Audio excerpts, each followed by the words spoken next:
Hi everyone, my name is Emily Sun Li. Tonight I'll be leading a workshop on classroom English for the National Kaohsiung Normal University here in Kaohsiung, Taiwan. So classroom English refers to the idea of actively incorporating commonly used English words, phrases, and expressions into a classroom. So that could be at the beginning of a class or while transitioning between different activities or giving directions for a new activity. And the cool thing about classroom English is that even though it's specifically geared for English instruction, it can be used for teaching all kinds of different disciplines. So even if you're teaching math or science, as long as English instruction is one of the goals, you can use classroom English in your classroom. I'm a really big fan of classroom English because I think not only does it, of course, foster a higher understanding of these commonly used words and expressions for your students, but it can also be a really great tool for increasing efficiency and classroom management in the classroom. It's also great for fostering higher immersion in English as a target language, so it's really helpful for students to be hearing more English throughout their lesson rather than having the instructors switch pretty frequently between Chinese and English, for example. So yeah, I'm super excited about this workshop and I hope it can be a helpful resource for teachers here and elsewhere. Thank you. 主任还有Emily 讲师，还有 Emily 以及在场的各位同学们，大家好。非常谢谢大家在这个已经下课的时间还来参加我们今天那个全英语教学研究计划所办的这个课室英语。那我们首先呢，非常欢迎那个主任来我们的这个上课的地方呢，为大家讲几句话支持，谢谢。好，谢谢我们这个 Emily 老师，还有我们 Benjamin 啊 ，Benjamin Anderson 和 Emily Lee， 还有我们计划助理，还有所有的同学，大家好，大家晚安。好，那么想感谢大家参加这次的活动哈。那这次的活动呢，是我们一系列全英语教学研究中心推出的活动系列活动当中呢，我觉得是最实用的这一场活动啊，所以我们特别安排在5点半，那大家就没有借口，你们也没有课啊，就特别选这个时间。好，那么为什么会安排这样的一个 workshop 呢？是大家都知道，2030年这个政府在推双语政策啊，那么2030年之前呢，希望培养出3000名可以具备用英语去教授很多学科、其他学科的老师啊，所以在场的大家都是储备老师啊。那么我个人认为呢，双语教学最重要的是什么呢？最重要的不是教材，也不是学校行政人员，也不是校长，也不是教育部长，不是任何人。最重要的是谁？就是老师。老师是决定双语教学成功与失败最大的关键因素。所以，好的师资、好的老师、好的教学方法，能够让双语教学呢是走向成功的最重要的一步。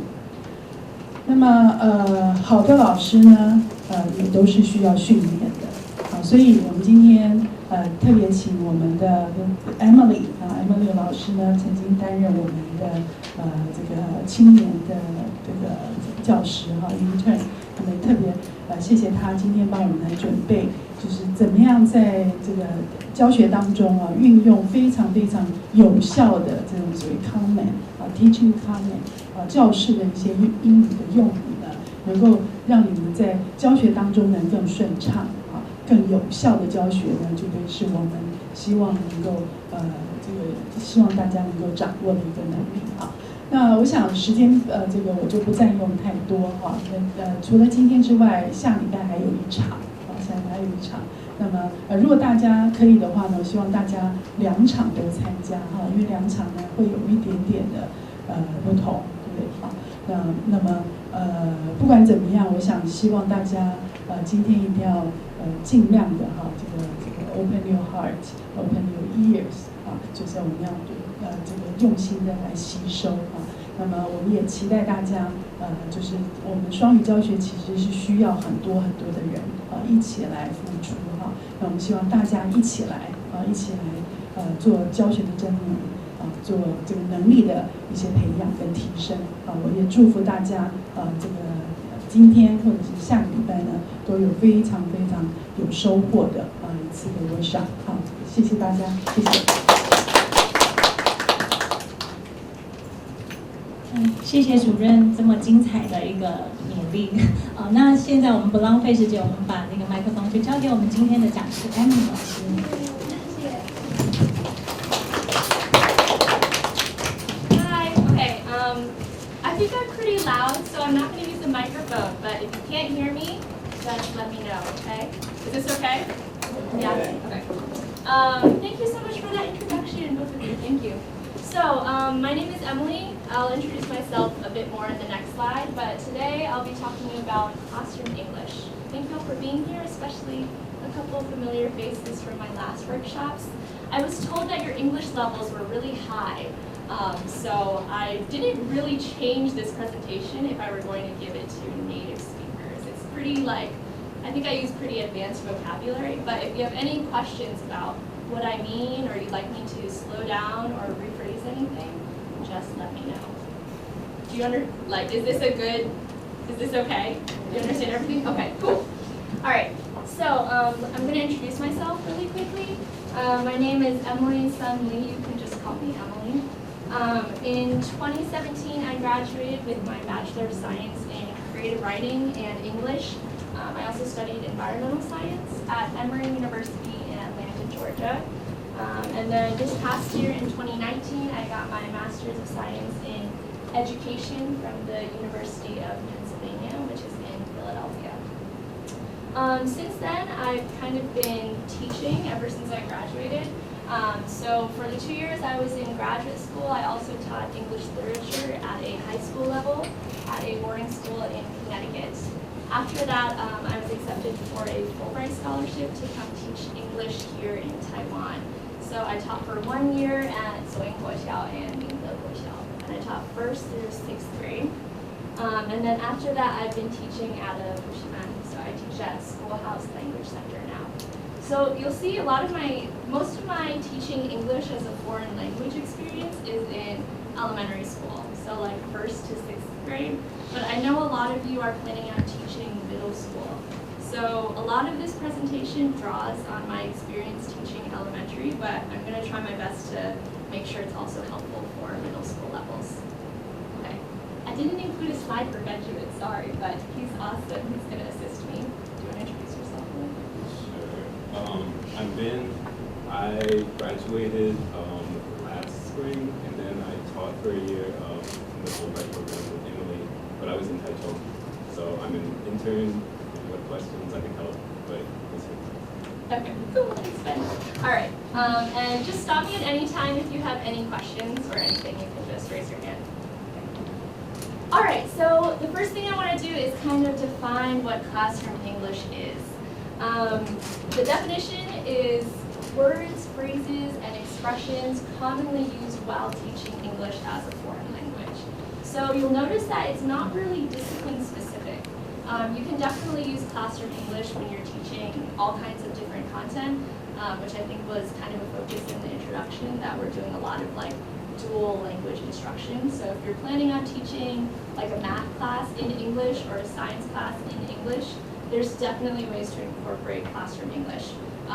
Again, drawing from my own experience, I really only taught English as a foreign language, not in a different content, but I definitely think that this principle is very applicable to different kinds of content and different disciplines. Also, drawing from my own experience, I think classroom English is especially helpful for younger language learners because they're maybe less familiar with these commonly used words, phrases, and expressions, but I do think that it continues to be a useful tool at higher levels.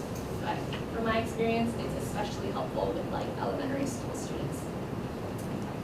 Cool, so this is what classroom English is. The next question is why it's important to use classroom English, why it can be a helpful tool in classrooms, but I kind of want you all to consider both sides. Also, you have a handout that already kind of explains what I think about this, but I would love for you to not look at it right now. Because I would love for you to think about it on your own and kind of discuss it in small groups. So what are the advantages of using classroom English, and what are the disadvantages of using classroom English?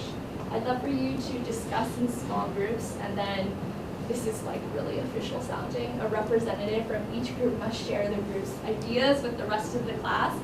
I would just love for you all to contribute and discuss so that it's just not me talking this entire workshop. So yeah, I'd love for each group to kind of share their ideas with the class. So just maybe like a minute or two, a couple minutes about what are the advantages and disadvantages of actively incorporating classroom English into the classroom. Okay? All right, so take 1 minute, discuss. Say hi if you haven't met each other. I don't know if you guys don't know each other.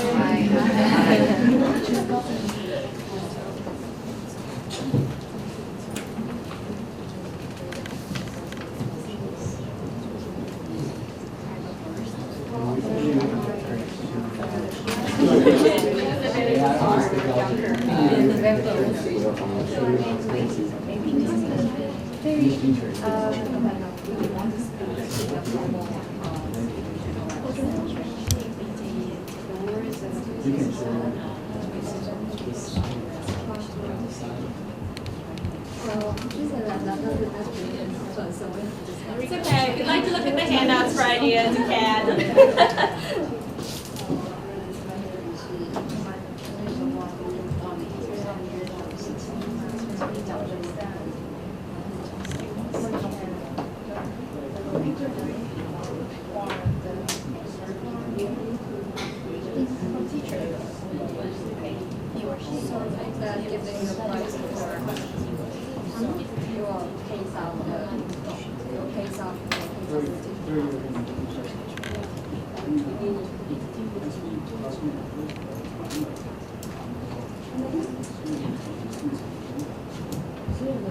As I mentioned in the first part, I agree with the opinions to increase the immersion of students. Because when teachers are talking English, the students can learn from the teacher. They can hear clearly where everything is. I think the disadvantage is about some didn't there. So even if teachers speak English, they still say the teacher is going to say.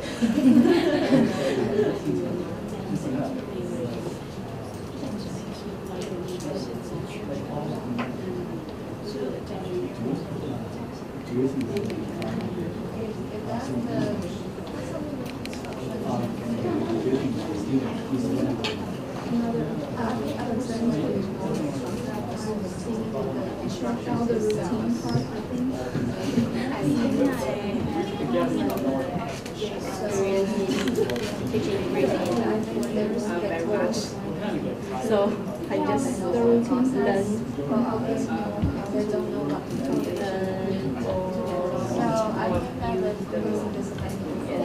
So I don't comment.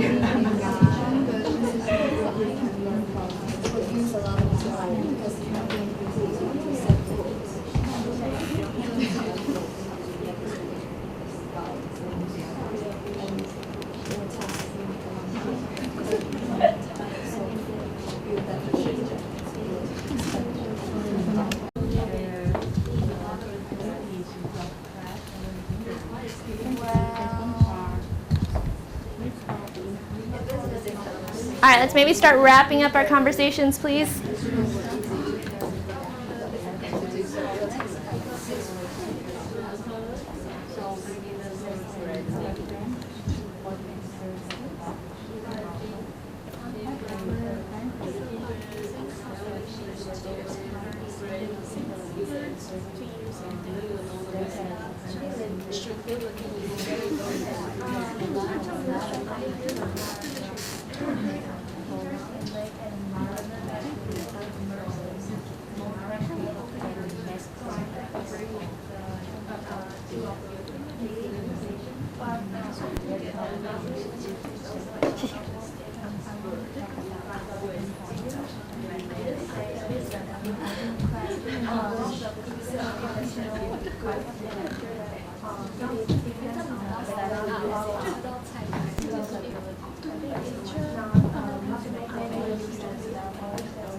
All right.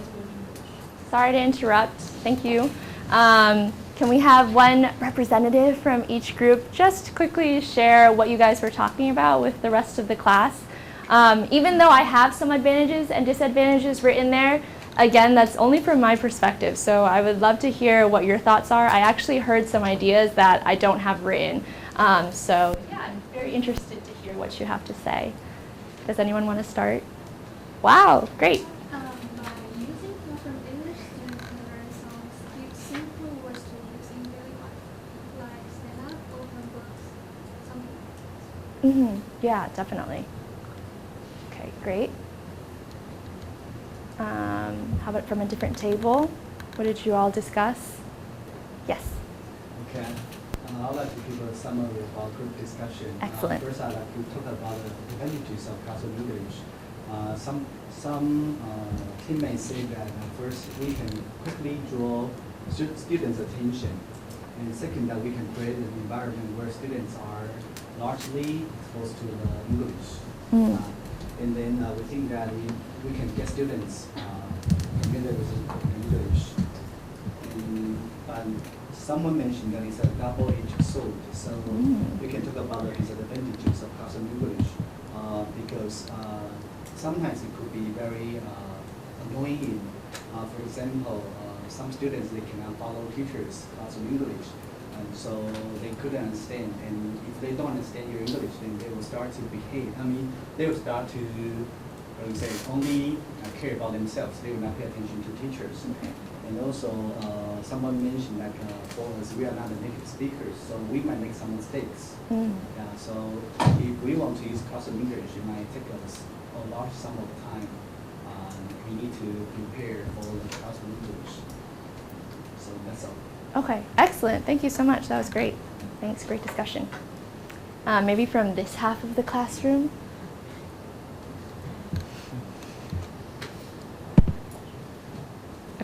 Okay, great, awesome. I'm going to tell about the disadvantage of the classroom language. Because sometimes when teachers are speaking English, when native speakers try to use the language and also use the native language. So students, their ear is smart. They will try to listen about the native language, for example, Chinese. So when teachers are going to use the English, the students will skip it because they know, okay, teacher later will speak Chinese to translate. So they will skip the English every time. So I think this is about the disadvantage of classroom language. Okay, yeah, that's a great point. I'm going to write down some of these, especially some that I didn't write down. Okay, excellent. Maybe from this last group, can we have a representative? You guys have a huge group, so if you'd like 2 people, you can do that too.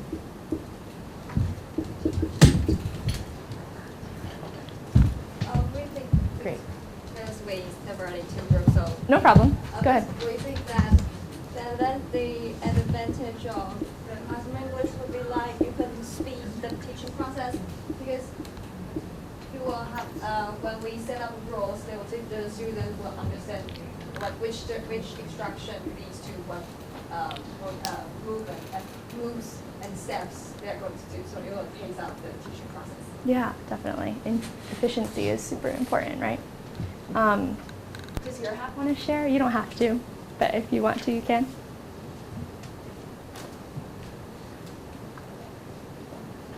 Okay, all right, that's okay. You don't have to share. All right, yeah, so I think those are some great points. I'm going to walk you guys through. Oops, that's the wrong direction. These are some of the things that I thought of while I was thinking about teaching classroom English. Because I think like with anything in the classroom, everything that you choose to do has a trade-off, right? Because there's always something else that you can be doing with that time. But I think that there are a lot of advantages because that's what we're teaching today. So hopefully it is like a helpful tool sometimes. I think that first of all, it really helps to increase student understanding of those commonly used English vocabulary words and phrases. So that's super helpful, not just like in the classroom, but if they are, conversing with a native speaker or if they plan to pursue English in any way, it's really helpful and important for them to know most of these classroom English vocabulary words anyway, right? Like this table mentioned, it can also, if used correctly, right, technically, can increase efficiency and effective management of the classroom. So in an ideal world, if all students are on the same page and know like your classroom English directions, it can really increase the speed in which you can get things done in a classroom, ideally. Okay, and then number 3, I think it's very helpful. I think you might have mentioned this, or this table. It really helps to increase immersion of students in English as a target language. So my cram school actually has a pretty strong English only policy in the classroom, which is really difficult for me because I teach really young 2nd graders. So I am sometimes speaking in Chinese. I really try not to, but this is a really helpful way to try and increase the % that you're speaking English in the classroom. And the hope is, right, the more they listen to the language, the more capable they'll be in the language. So those are some advantages. But there are, I think, a couple of disadvantages that are always important to consider, right? So number 1, like I mentioned, teaching classroom English and incorporating it actively into a lesson plan or into your classroom philosophy requires a pretty significant time and energy investment. So you have to spend a good amount of time teaching the classroom English, and then you're going to spend a good amount of time reviewing it because most of them are not going to get it the first time, right? So it's going to be this constant kind of not struggle, but you're just going to be spending a good amount of time only on classroom English without actually teaching any specific content learning or instruction. I've definitely spent entire classes where the whole time all we've done is classroom English, and then I'm like, oh my gosh, I didn't teach you guys any letters. We've just been doing stand up, sit down stuff, right? But hopefully that's helpful later. So it's just a choice you have to make, right? Is it helpful for students to know these commands? Maybe especially when you're first teaching the class, or should I be teaching content with this time? You just have to consider this actively as you're making choices when you're planning your lesson. Another disadvantage is that, I remember you guys mentioned this, there's definitely a risk of increased miscommunication with students, particularly of lower English levels. I think that table mentioned that, yeah, if students are hearing English, some students will be like, and I don't have to pay attention right now because I don't know what's going on. And hopefully the teacher will just translate later. So there is that risk.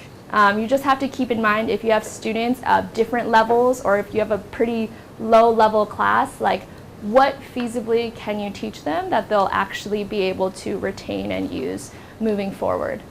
So you just have to kind of choose your battles, what is the most helpful thing for my students right now. I thought this was a really interesting point that I didn't consider because I am a native English speaker, but I do think that's an interesting point, right? That you're nervous that if you're a non-native speaker, am I messing up the English that I'm trying to teach to my students, or am I using it correctly? I think that in general, I think it's a good philosophy to kind of model to students that we're all language learners in some way. I don't think that you should be fearful that if you're using English incorrectly, students will pick up on that immediately. They might, but I think the trade-off of using more English in the classroom is the better side of that.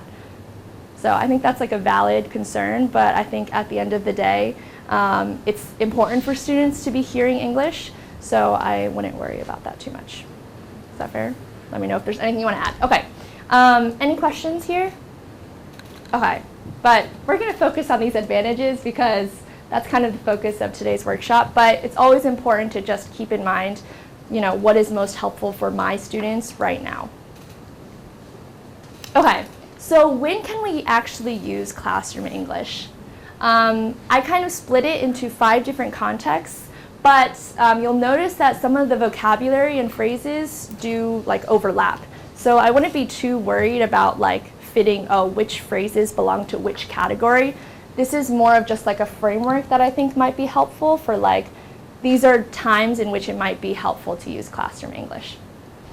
So I'm going to walk us through this. For those of us that are doing the second workshop as well, I will be reviewing this a little faster, but today will be mostly, I think, lecture. We're going to try and do some activities if we have time.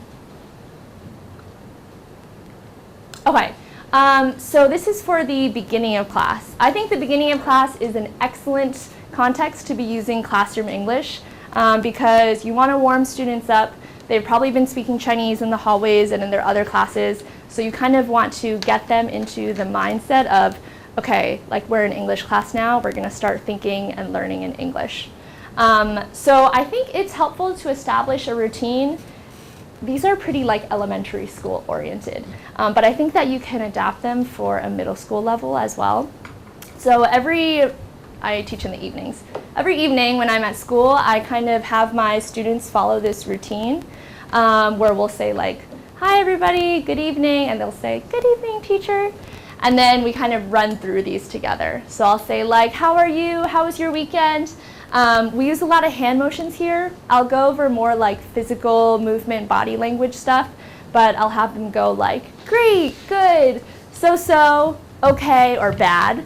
And I like this because it captures students of all different levels. So more advanced students can just say, you know, how they're feeling, and then more lower level students can just use a gesture and then use English when prompted. We'll go over how's the weather. It's sunny, cloudy, windy, rainy, or stormy. And then what day is today? So today is, what's today? Monday? I only teach Wednesdays and Fridays, so my schedule is like really messed up right now. But today is day of the week, October, month, date, and year. So this is kind of a way that we just warm up our students. And then for each student, I'll ask them like a quick question. So we'll say like maybe something, what I like about this is that I can really target questions for student levels. So like for really low level students, I'll just be like, what's your name? Or like, who is your English teacher? And they'll say, Teacher Emily. Or how old are you? And then for more advanced students, their warm-up question can be something more intense, right? Like, how do you spell something? How do you spell teacher? Or how do you feel? Do you like candy? Do you like Halloween? What color is something in the room? Or do you have brothers? Do you have sisters? Things like that. So these are kind of some classroom English vocabulary words, phrases, and sentences that I use to kind of start the class at the very beginning. I also find classroom English to be a very helpful tool in giving directions. So I kind of split it up into dynamic and static. So dynamic is like something specifically movement oriented. So this is like associated with some kind of action. And then static is more like they're just sitting in their seats, but I need them to do something. Like repeat after me, look here, listen, louder please, be quiet, turn to me, pay attention, sit up, or hurry up, whatever you're already doing. And then for a new dynamic action, it can be something like raise your hand, lower your hand, turn to a specific page, stand up, sit down, line up, point with your finger, circle up, take out your like pencils or take out your homework books, give it to me, open your books, close your books, right, and put on your mask, just for today's times, right? So these are like helpful classroom English phrases and sentences that I would use for giving directions. But I think that as you start to go beyond the beginning of class, I think you start to run an increased risk of miscommunication with students at like pretty important times, right? If you say like turn to page 7 and a student doesn't know what that means, immediately things are going to start slowing down in the classroom, right? Especially students that aren't like nervous about it and looking at other students for what to do. You're just going to start to lose people. So that's like something that I keep in mind when I'm using classroom English while giving directions. I definitely notice that the longer I teach, like if I have a 3-hour class, my directions are almost always in English at the beginning. And then towards the end, when we start running out of time and I need to do things faster, I'll start reverting into Chinese for some of these. So this is like definitely something where I notice the time trade-off. Like, is it helpful to be speaking English, or do I need students to do something very quickly? But the thing about classroom English is that the more that you practice with students, the more efficient they'll be at being able to do something quickly. So again, it's kind of that trade-off.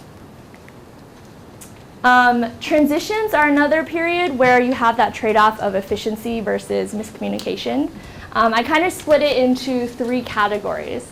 So transitions at the end of an activity, I think, are usually in the form of questions. So is everyone done, or are you done?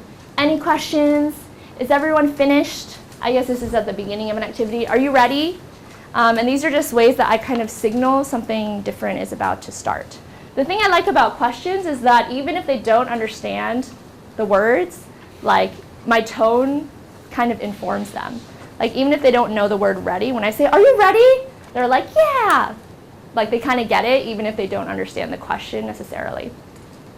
Timing is definitely another way that I use English a lot, like classroom English. And I think this is something that students get a hang of pretty quickly. I'm usually using classroom English when I'm doing timing. You have 5 more minutes, you have 10 more seconds, or it's time to, it's time to clean up, or 5, 4, 3, 2, 1, or time's up. I think this also has to do with tone. They kind of know what needs to happen next, but it's helpful for them to, of course, hear the English in this case rather than Chinese, especially if they understand the meaning. And then also with like transitional commands, right? Okay, everyone, it's time to clean up. Time to sit down, stand up, take a 10-minute break, put down your pencils or markers or calculators, take out something, or hand in something. Okay, I know it's a lot of me talking, sorry. Are there any questions? Yes? I've heard that Americans don't really say so-so. Yeah, I had this conversation in one of my previous workshops. Yeah, with like so-so.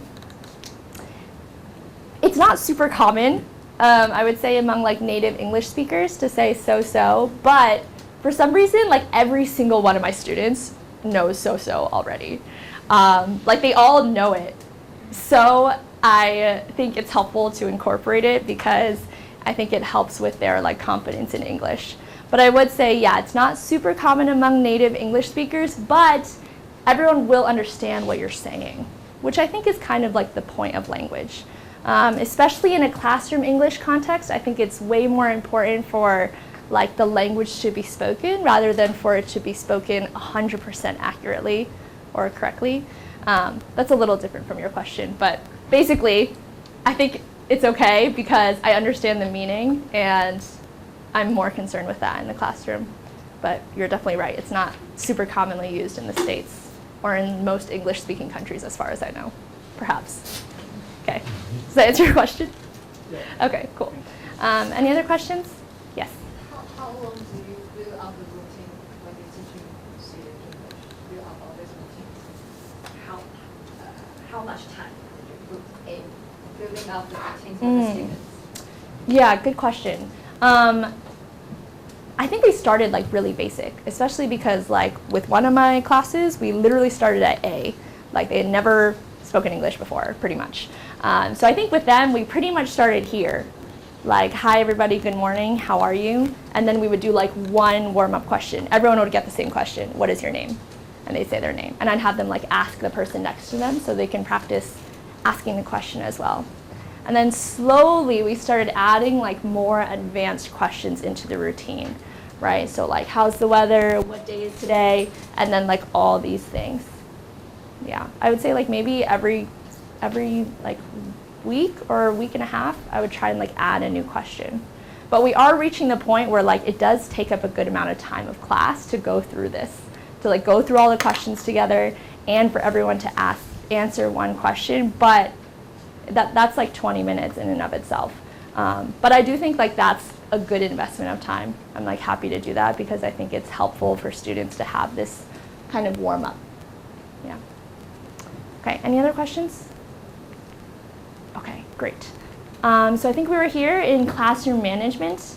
And again, I kind of split it into static, like this is not associated with a specific action, and then something action-oriented. So like sit down, raise your hand, no running, stand up, give it to me, hurry up, no hitting, no touching. There's a lot of no's for trying to manage a classroom. And then these are like more static classroom management classroom English words and phrases, like no Chinese, please, no talking. There's a lot of these. Be quiet, please, no talking, it's too loud. Listen, pay attention, look here, and sit up. So this is also an area where like students that are being really disruptive might just ignore things that you're saying in English because they're being disruptive. So it's kind of like a give and take of, do I want to keep saying no Chinese, or should I start like saying it in Chinese, right? But I do think that when and if you can, it's a super helpful context for using classroom English. Okay, and finally, student classroom English. So it's always wonderful when you can get students to be speaking English, especially in a more like conversational context, right? So I split this into statements like, teacher, I'm done, I'm finished, I don't understand, or I don't know. Instead of saying like, you know, 老师我写完了 or whatever, like it's really helpful for me to just be like, just say I'm done, just say I'm done, you know? We also have some action questions. This is a great way I can get them to speak English, because if they try and say this in Chinese, I'll say, oh, you have to use English to go. And so then they're like, okay, may I go to the bathroom? So these are like great ways to really incorporate as much English as you can into the classroom. May I go to the bathroom? May I wash my hands? May I get a drink of water? May I play with the toy? And then clarification questions. May I speak Chinese? May I ask a question? These, I don't think I've ever heard one of my elementary school students say these, but I think in a dream world, they'd be able to. Can you repeat that, teacher? Can you say that louder? Can you say that slower, or can you help me? They just go, 我不懂, as loud as they can, and I'm like, okay, I'm coming. But I think in an ideal world, I hopefully will be able to teach them how to use these questions so that they can express confusion like in the target language. I think that'd be awesome. So yeah, this is like student classroom English. I think that's all I had for the 5. So just to review really quick. Beginning of class, giving directions, transitions, classroom management, and then this would be like how students can use classroom English, because the other 4 are more like teacher-centered, teacher-focused. Okay, so this is a lot of me talking. I would love for you all to discuss a little bit. I have some questions up here. When do you think it's most important or helpful to use classroom English? Like I said, so much of teaching classroom English is about that trade-off of time. So if you want to focus, like when do you think it's most important to be using classroom English? I kind of rephrased that as well, like which context will be your priority? I know that most of you don't have teaching experience yet, if I'm correct. A lot of you are undergraduates. So if you don't have experience, like when you teach, which one do you think will be your priority? Yeah, you can, if you have experience, you can definitely draw on that. And then, like I said, I'm at the elementary level, so how do you think grade level might affect classroom English in its like various contexts? Basically, like, what do you think about those 5? Do you have any questions? And like, how do you think you might actively incorporate these different contexts of classroom English into your future classrooms? Okay, so kind of same thing, discuss in small groups, and then maybe 1 or 2 people from each group can kind of share what you all talked about with the class. It'd be awesome if we could get different people to share. Okay, go ahead.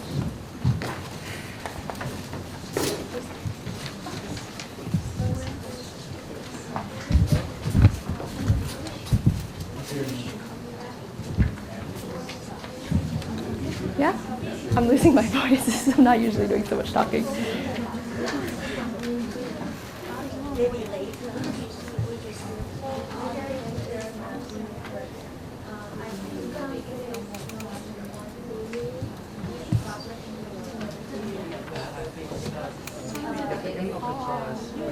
Students come to the class and so I think the students are how to comment. For example, stand up, hand out the book. Routine conversation. I think they have to do every day, every time they come to the class. Great. So I think Okay, got it. Thanks for the reminder. Really enhance their English ability.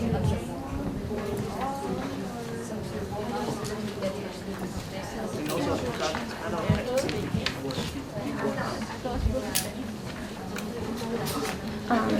students share, they have to use the mic. They don't twice. Oh, okay. Oh, okay, cool. They just told me.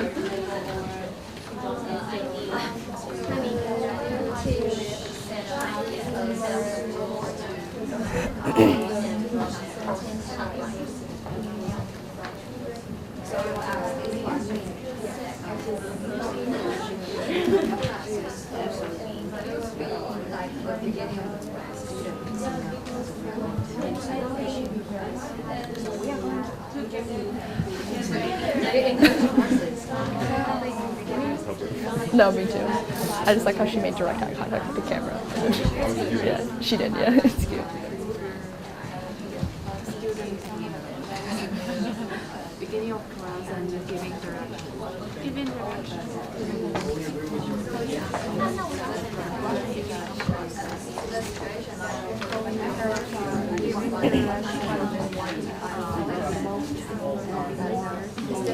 That's like a terrible picture of me also.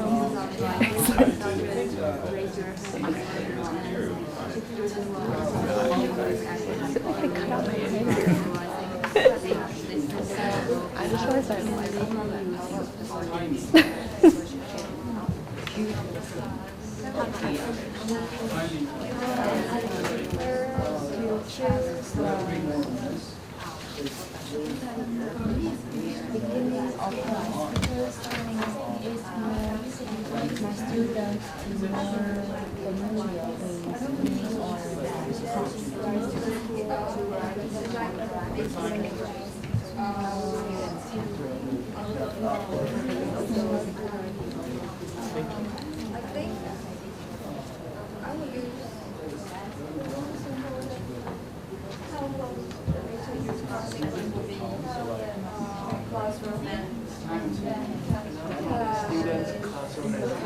What do you think, like 1 more minute?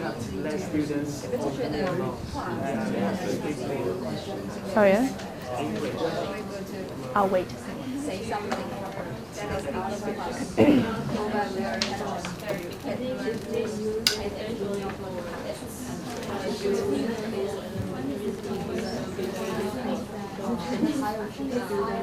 tutoring, it will be if it's teaching one-on-one or one-on-one tutoring, it will be, I don't think people need to test that. Only one student will pass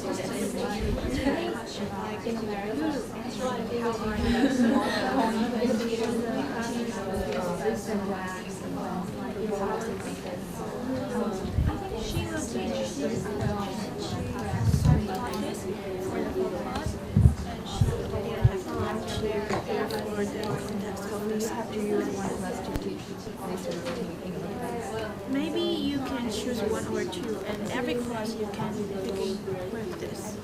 Like maybe you can choose to teach how are you today, and the next week you can teach how's the week. You say that.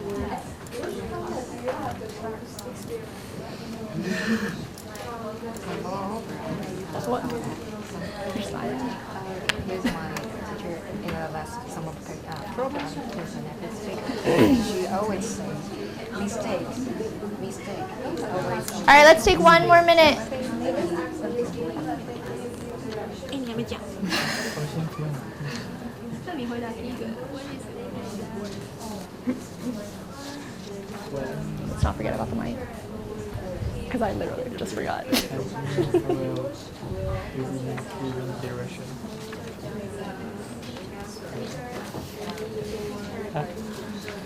Because it's more to given students to do what things they need to do, or it's all. I think they're done. All right. It sounds like we're about wrapped up. Are you ready to share? Maybe about 1 or 2 people from each table.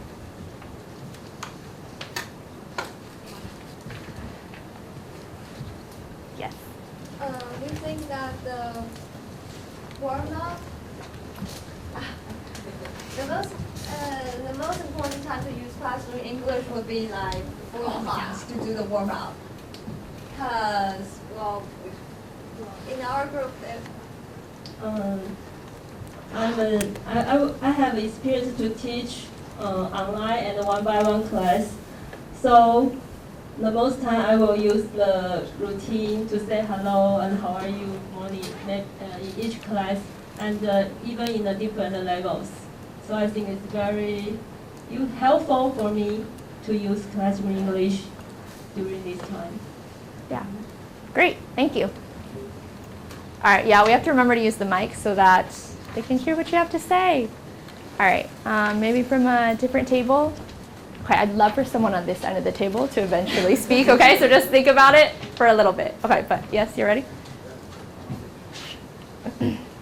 Regarding to the question with context would be like our priorities. We think that the first one would be beginning of class, because like when teachers speak English in the beginning of the class, then students will know that they have to speak, they have to reply in English. And if the teacher speak English in the middle of the class, then students will be like why is the teacher speaking English so suddenly? Then they would not get accustomed to it. And the second context would be transitions, like the timing of transitions. So like you have 3 more minutes. I think this pretty good commands that students will know immediately when the activity will end and like what to do now. So do we continue speaking? Do we continue discussing, or do we wrap it up? Yeah, great. I think transitions are super important too, because I think most students do like to know like what's coming next. So if you're speaking in English, I think for most students, even if they don't understand, they'll do that thing where they like quickly ask someone like, what did teacher say? And like figure it out and kind of learn like, oh, okay, it's time to clean up, or oh, we only have 2 more minutes, and slowly learn. And I also like what you said about how it provides this kind of like precedent at the beginning of class that we're going to speak English. And so it kind of provides that foundation for you to work on throughout the class. Yeah. Okay, someone else? Yes. Apart from what he has answered, I think there's another priority is student classroom English. Because I still remember when I was in kindergarten, the first sentence that I ever learned was, may I go to the bathroom? So it is important. Yeah. Teaching students classroom English is important for teachers, because then we will know what the students need, and like, may I ask the question? Yeah, it is really helpful for us to know what their questions are and what we need to provide, how we can help them.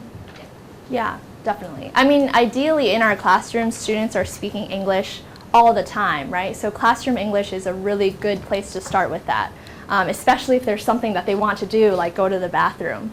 Another one that my students all know super well is, may I speak Chinese? Like even the lowest level students, and when they say it so fast, so it barely sounds like may I speak Chinese. It's just like, Mr. Chinese. But you know, it's like baby steps, and then they say a million words in Chinese. But they had to say, may I speak Chinese to say it. So it's like a little win for classroom English. But yeah, definitely I think it's really important, if and when you can, for students to be speaking classroom English. That's like awesome. Okay, I think we need some people from the back. Do you want to start walking towards them threateningly with the microphone? Yes, thank you. We have discussed about the priority, and some of us says they will choose beginning of class because she thinks that it's a way to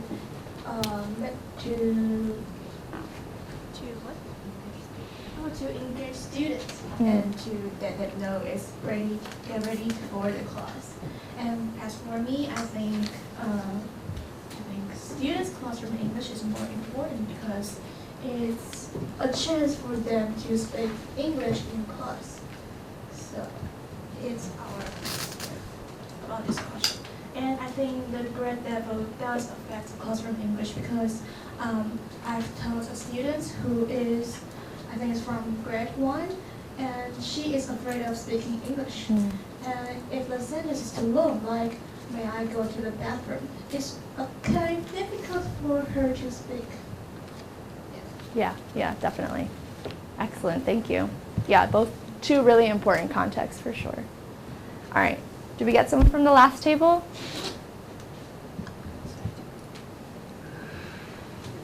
Yay, thank you. Gentlemen go first. Okay, in my opinion, I think start of part, I don't have choose one of them for priority, but I think start of them is important. But I do choose the routine and the comments from my experience because I think for the routine, for the conversation, I can chat with students for what I do the last weekend, and even if they're adults, I can learn about kind of interesting activity from them. But this situation is about the lower student. I think they would be, I don't know, I forgot. Just yesterday, they don't know. They don't want to tell everything. And another thing is about the comments, because using the words, may I go to the classroom, may I speak Chinese, that can enhance their English oral speaking. Yeah, I think that is. Yeah, definitely. Thank you. Yeah, I think those are some really great points. And yeah, I mean, ideally, we'd be able to teach classroom English in all these different contexts, but I do think that you all pointed out some that are especially important to you, which is great. Yeah. So I guess I'm not super surprised. I think it makes sense that a lot of us think that it's most important, if you had to choose one maybe, or if you really need to choose a priority, that you'd really want to establish as much classroom English as possible at the beginning of a class. That makes sense to me. I also do think it's one of the easiest places to use classroom English because usually at the beginning of the class I feel like I have like the most control over what's happening and I can really establish like a routine, like I talk, you talk. It's definitely a lot more challenging for me to be consistently using classroom English in those other contexts like transitions or giving directions or classroom management and things like that. So that's something that I definitely struggle with a bit. Okay, we are kind of starting to run a little short on time, so I'm going to skip this video. It's also kind of weird, so if you'd like to watch it, you can. I was trying to find a good video of classroom English so you could see it in action, but the only one I could really find that used a lot of these phrases specifically was animated, and they all sound like robots. So if you'd like to watch it, you can watch it on your own time. Okay, all right. So now that we've discussed what are the different contexts in which we can use classroom English, I think it's important to talk about how we actually teach classroom English. Most of my textbooks just have a page at the back or a couple pages that are classroom English, go. But there's not an explicit curriculum built around how am I actually supposed to help my students understand these words and phrases. So I kind of brainstormed with some friends and reflected on my own experience. And these are some strategies that I would suggest for actively teaching classroom English in your classrooms.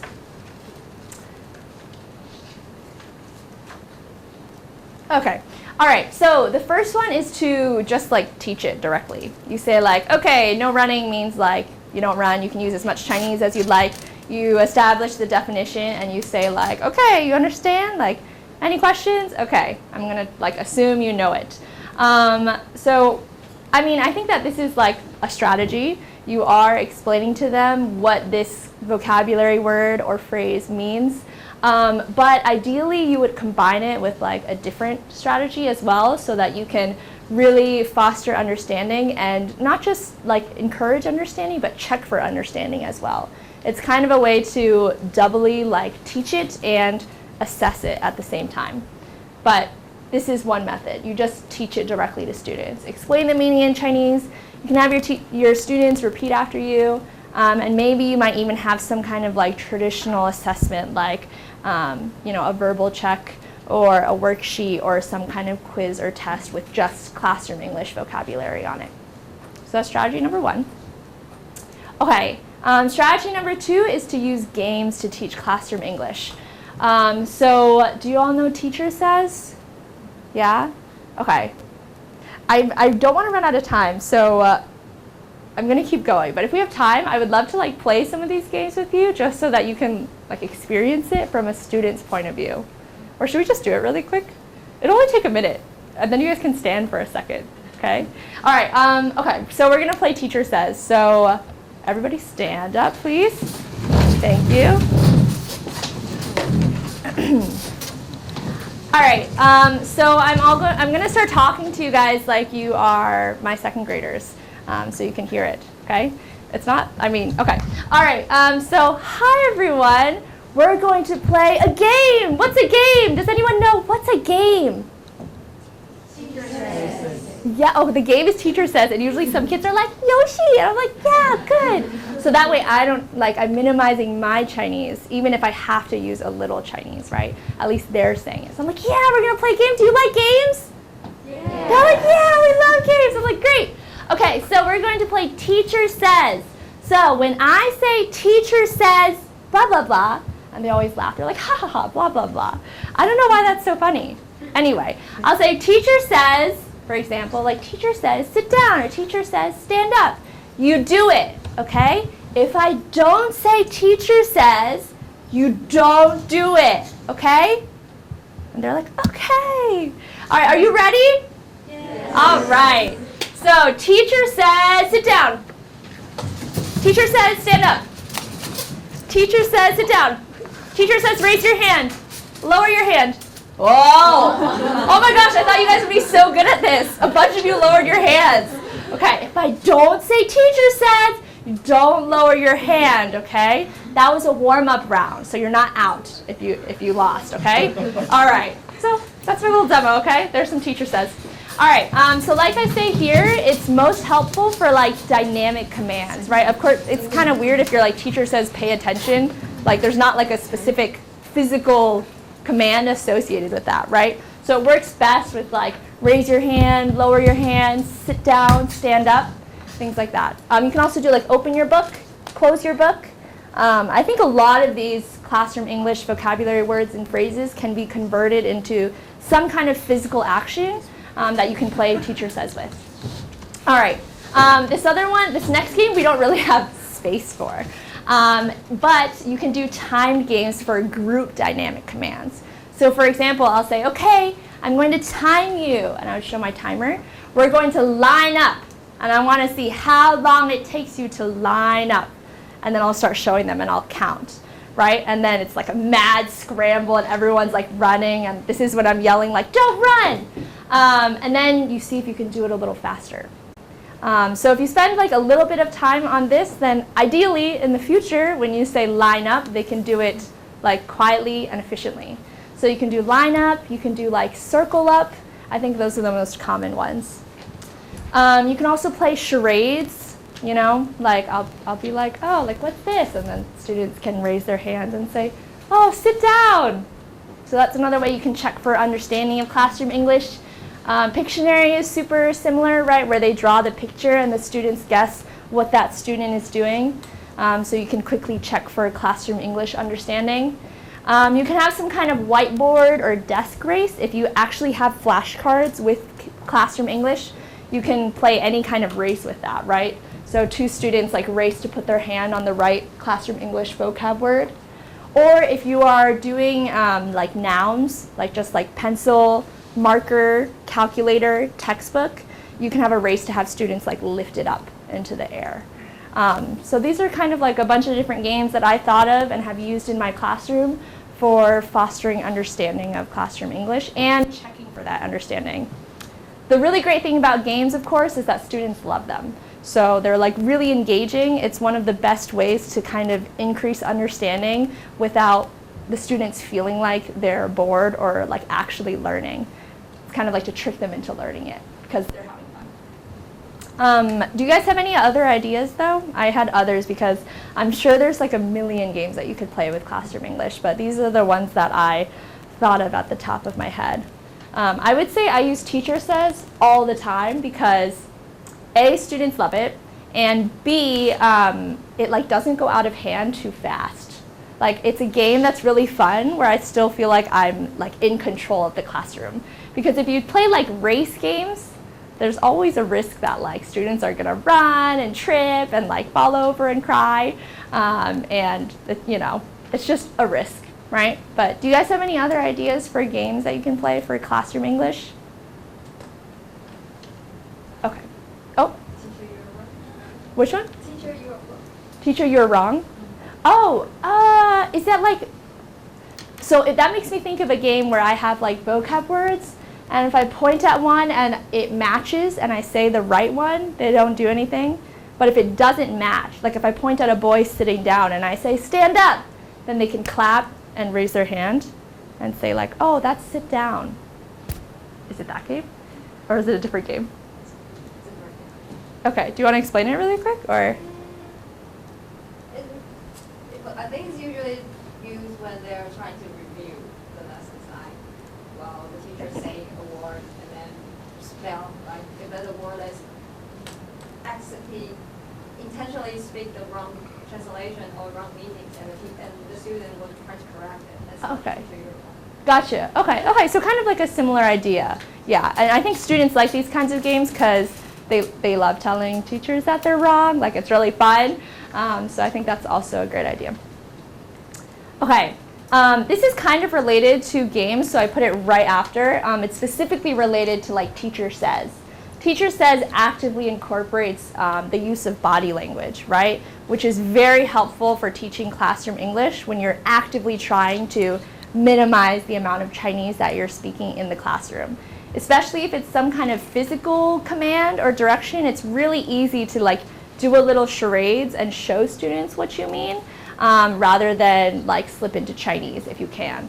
And that's actually explicitly related to like TPR. Has anyone heard of TPR? Yeah, some nods. Okay, so TPR stands for Total Physical Response, which refers to the coordination of speech and student action. It's a fancy way of basically saying like using body language, I think, to have students associate a specific word or action with some kind of physical movement. So if you say open your books and students are like, I don't know what that means.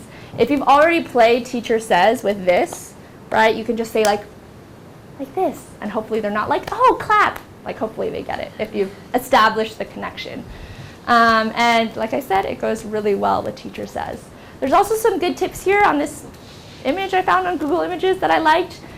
So here it says you can use TPR with various subjects at the beginning of a unit, throughout the unit, with new vocabulary, or when students struggle with new terms.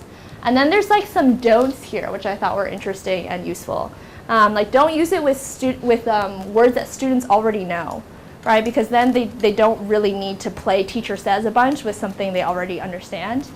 Or once the students have already retained or learned the TPR terms.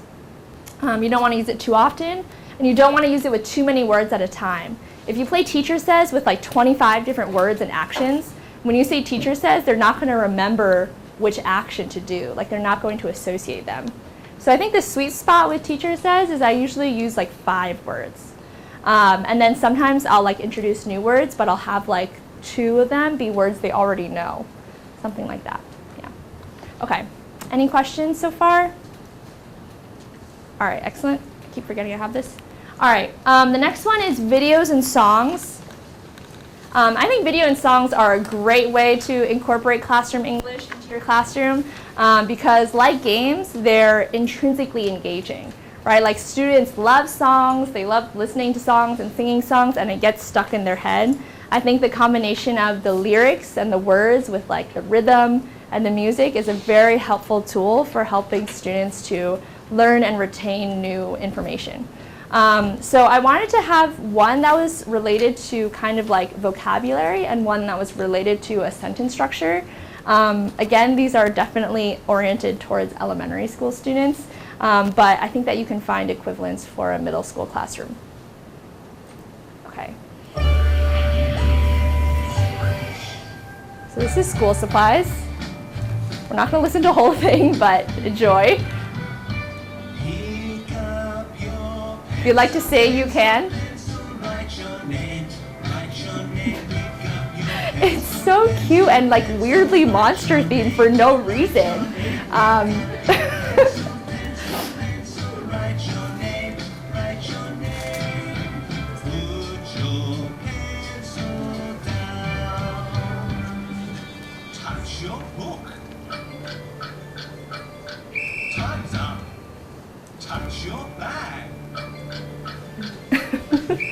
It's so cute.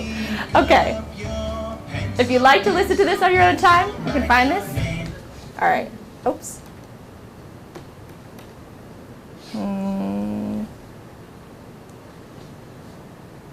I can't go back. I really don't want to sing it for you on my own. I can though. Okay, you know what? I'm just going to briefly sing it for you. So the other video that I was going to show you really quick was how's the weather? Okay, and it just goes, how's the weather? It's sunny. How's the weather? It's sunny. How's the weather? And then it goes, and students love this, it goes, it's sunny. It's sunny today. 2 claps.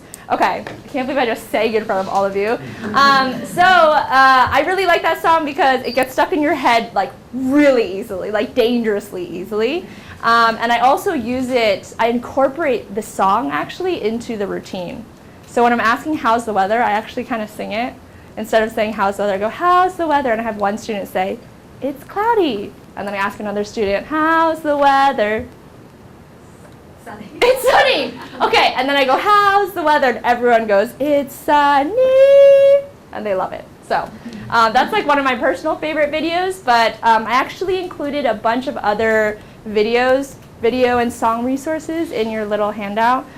So feel free to explore that.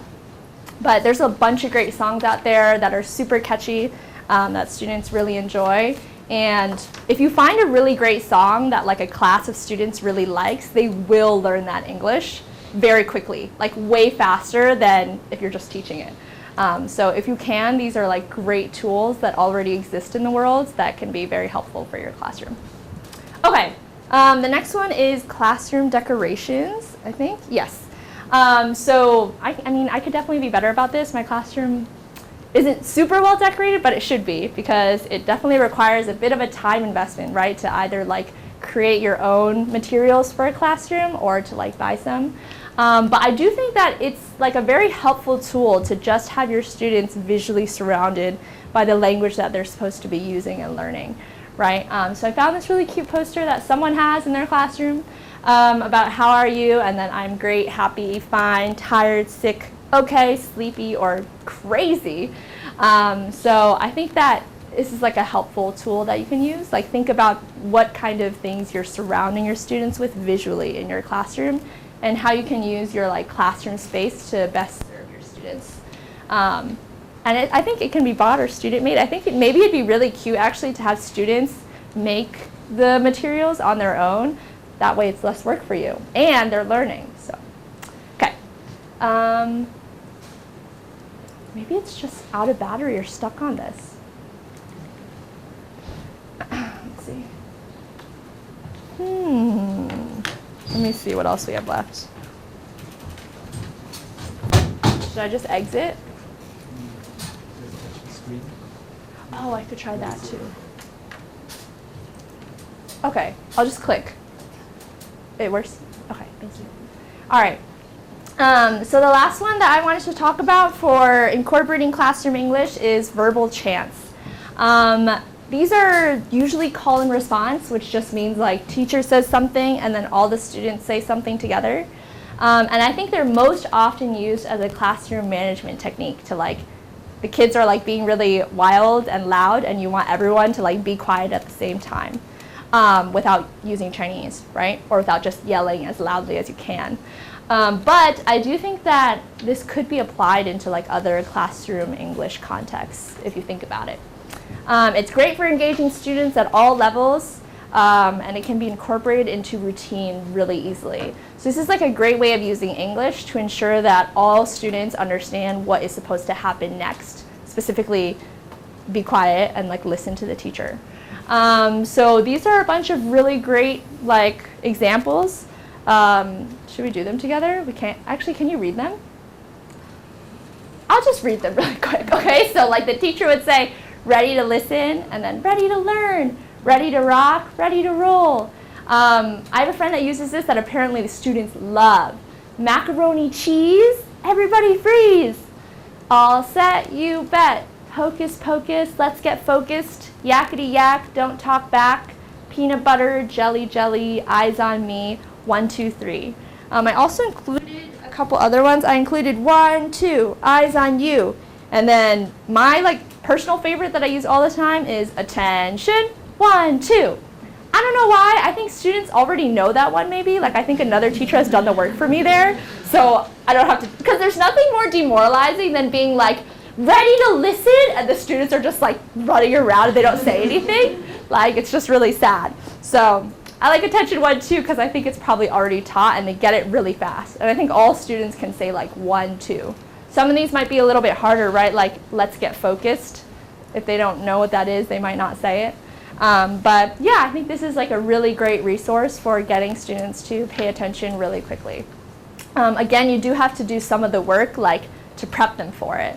You'd have to teach them okay, when I say this, you say this, and practice it a couple times. But if you use it regularly enough, and I think that's the key for actually all classroom English, you can't just teach it, you have to actively incorporate it into your classroom once you've established that it's a thing. If you just teach them one time using teacher says or something, stand up, sit down, raise your hand, lower your hand, open your book, close your book, but then from then on use Chinese, and then 2 weeks later try and say raise your hand, they're not going to remember what that means.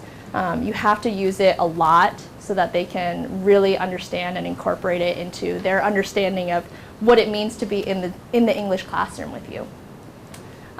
So those are my 6 techniques for teaching classroom English. Does anyone have any questions about these 6? I can run through them really quick again or just show you this slide. So teaching directly, playing games, body language, videos and songs, classroom decorations, and verbal chants. Does that make sense? Do you have any questions? Does anyone have any other strategies that I didn't talk about that you think would be helpful for teaching or practicing classroom English in some way? Okay, cool.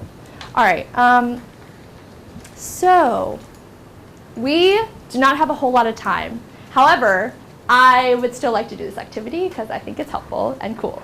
So for the last bit of class, we have 15 minutes. I would love for it to be your turn.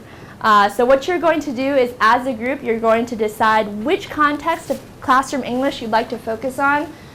Little reminder here, right? So beginning of class, directions, transitions, classroom management, or student classroom English.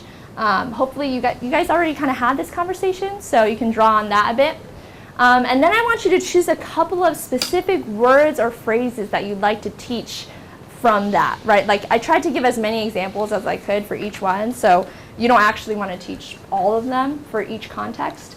But choose a couple, and then discuss the best strategies for teaching those words and phrases. Would you just teach it directly? Do you think students, maybe it's simple enough that students would just get it if you taught it once? Or do you want to play a game? What kind of game would be most helpful? What kind of body language is most helpful for teaching that? Maybe look into some videos and songs. Think about what kinds of classroom decorations might be most helpful or effective. Or maybe if you can come up with your own verbal chant or find one that you think would be helpful for teaching that vocabulary word in that specific context. And I would love for you to design a short demo lesson to try in front of the class. We may run out of time before we do this, but it'd be really cool if we could get one group to do this, to come to the front, and you can tell us what grade level you'd like us all to pretend to be.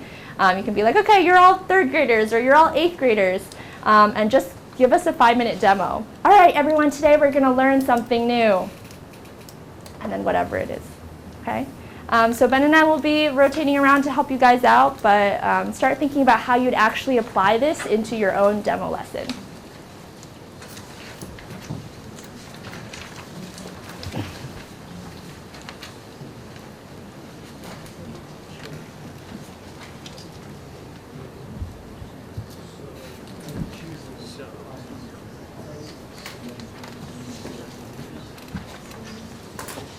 All right, yeah, so the first thing you guys want to do is choose a context.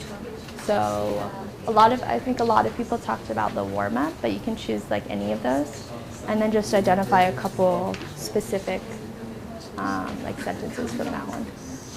And let me know if you have any questions or need any help.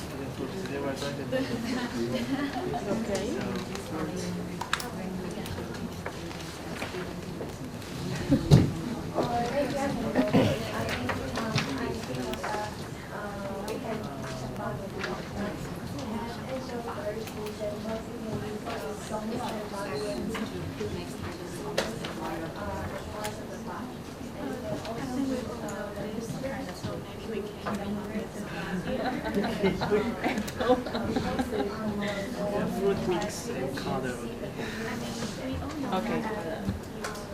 I think I would find some videos of songs to warm up, to play the video first.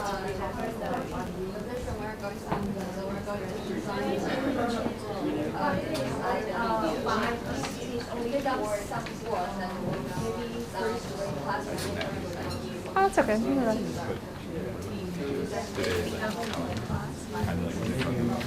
Oh.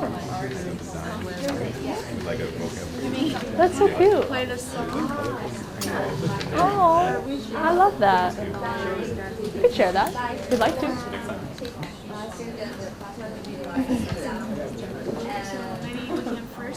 Did you guys pick something yet? Yeah? What'd you pick?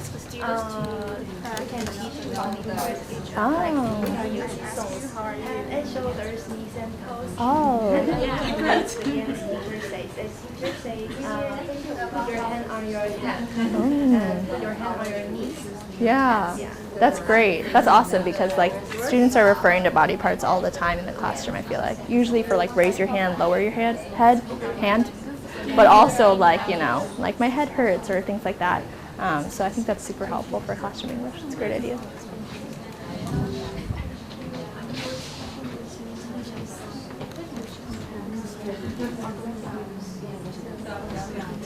Did you guys pick a context? Oh, beginning of class routine. Okay. And then how are we going to teach the routine? We will play the song first. Oh, okay. Which song? Maybe the first one, Pick Up.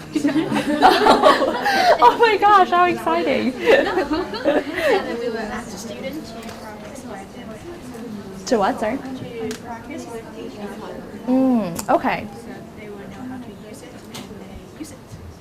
Okay, great. I think that's a good idea. Although, like, I think getting students to interact with each other is always great, but also sometimes nothing happens at all. Right? You're like, talk to your friend, and they're like, either they don't want to talk or they talk about everything else except for what you asked them to talk about. But I think it's ambitious. I think it's good if you can get students to do it. Yeah, great.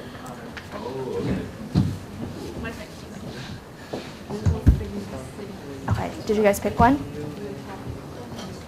Did you guys split into like 6 different groups? Okay, that's fine. All right. Did you guys pick one?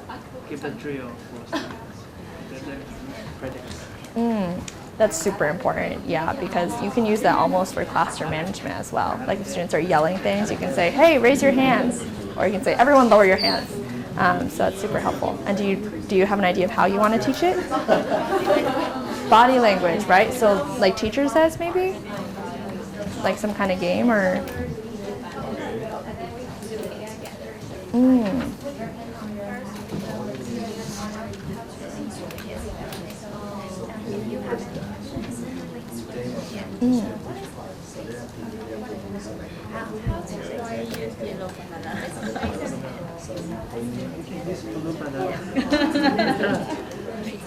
Yeah, great.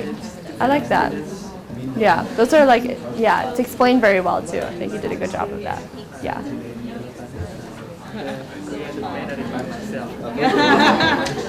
Sorry. Thank you.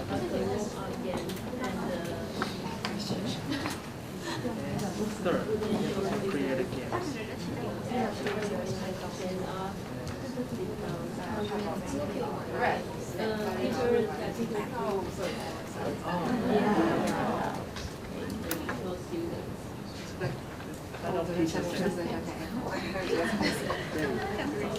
Charades.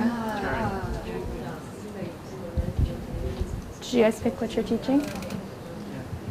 Oh, fruits and colors. Ooh, okay, nice. So this is kind of like content, actually. This isn't like specifically classroom English, right? It's more, because, well, I guess you use colors in classroom English, because you can say like, what color are you wearing? You can have a conversation, right? Okay, cool. And then how do you want to teach it? Start playing the video first. Okay. So we use the lyrics for our content. So what do you like to eat? I like to eat banana, a yellow banana. Oh, nice. It's cute. I like that. Students can be silly. For example, to change the color. For example, I like to eat blue banana. Oh, they'll love that. Yeah. Yeah. I think humor is interesting because sometimes it's very helpful, like, and gets students engaged, but I definitely have moments where they discover something funny and then I can't teach anything for the next like 10 minutes. Like for 10 minutes they're just like, purple bananas! So it's dangerous, but also, you know, it's always good to be funny when you can. So I like that. And then some kind of game. Students that speak loud, for example, a yellow and then they say a banana, or red and they say apples, cherry, kind of the connection to the same color with red. Yeah, I like that. Yeah, there's a lot of great games you can play with colors also, especially ones that like incorporate some movement, right?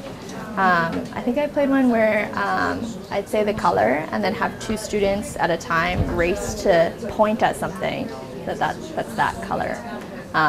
So they like that too. I only do 2 at a time though, because I think if you do the whole class, it's just going to be a lot of like running in opposite directions. Yeah. But yeah, it's great. It's a great idea. Awesome.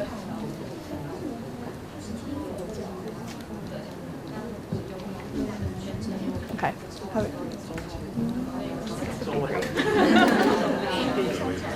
Should we ask a group? Yeah, you're right. Make it less intimidating.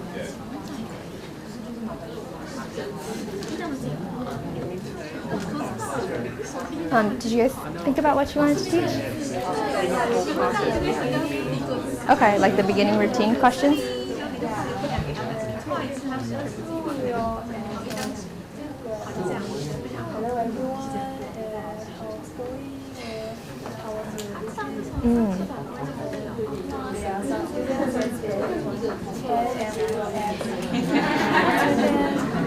Yeah, great. Okay. And do you have an idea of how you would teach it? Would you just explain the Chinese, or how would you teach that to the students?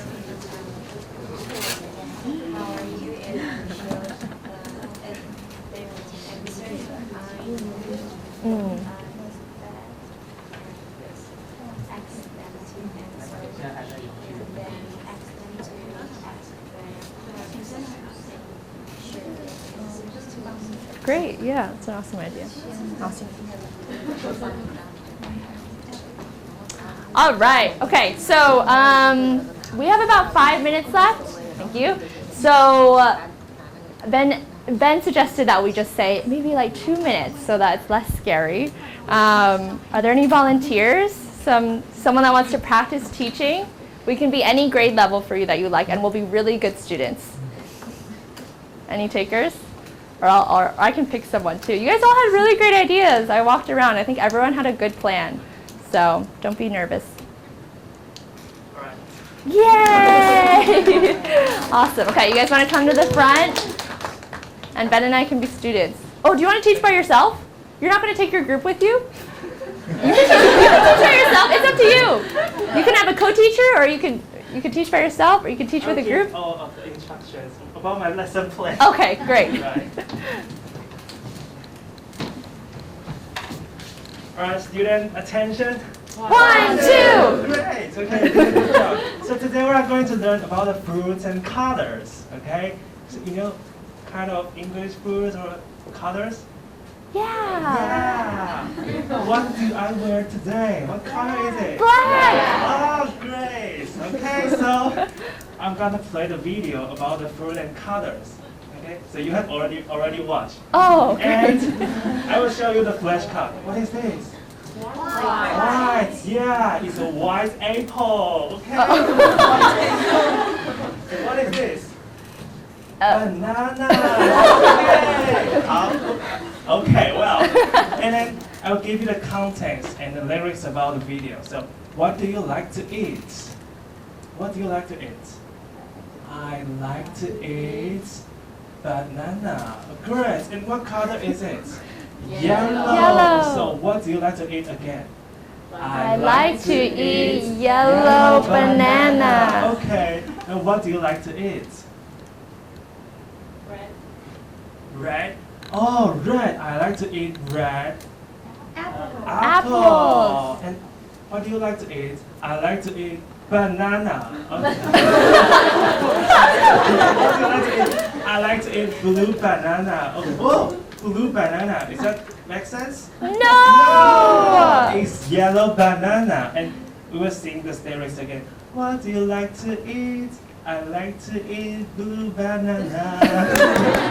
So if you say the wrong color, you have to sing this melody. Okay, what do you like to eat? I like to eat white apples. Okay, and then we will have the games. So for example, when the teacher said red, and you have to give me some kind of fruits or kind of things you wear and you see, for example, in the classroom. And the letter, you have the homework. The homework is you have to draw about the picture. You use the abundance of color, you draw yourself, you draw the fruits with yourself, okay? We'll give you the worksheets for today's lesson. Well, thank you guys for today. Yay! Awesome.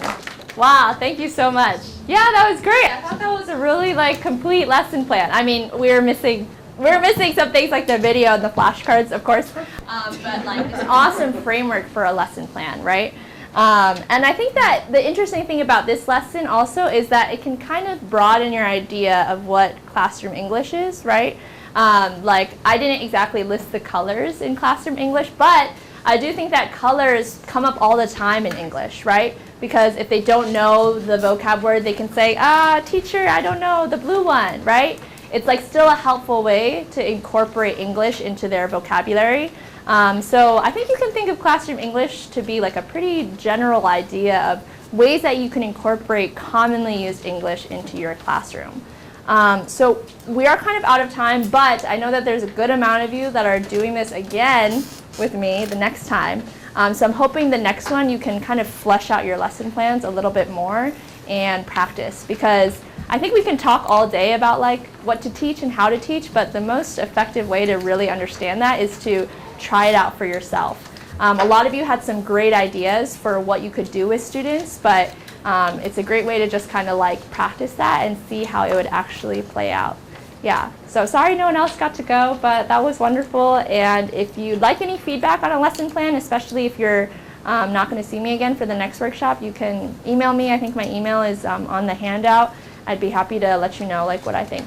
So yeah, thank you so much. You all did great. Thank you so much for the opportunity to speak here at National Kaohsiung Normal University.